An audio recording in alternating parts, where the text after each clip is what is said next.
ginagawa ng Diyos. Kaya nga, ipinakita yan sa pamamagitan ni Jesus. Si Jesus siya yung pag-ibig ng Diyos. Kaya nga sabi, ang pagsinta ng Diyos kayo na lamang sa kalibutan, binigay niya ang kanyang buntunan na si Jesus.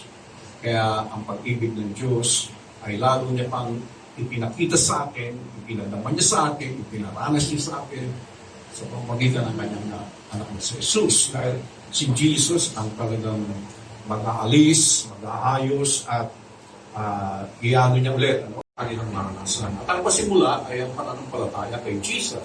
Kaya ng Diyos, yun ang magpapalawak, yun ang magdadagdag.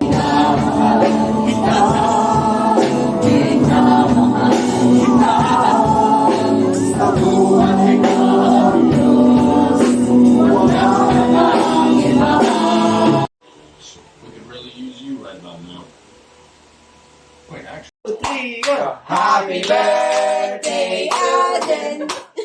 Happy birthday, Alden.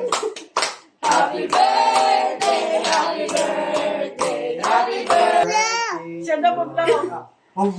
Kaya kayo papakita na ako. Dalawang pop, daddy. 1, 2, 3. Blow na, blow na. Ayan, blow na. Abi na. Ha?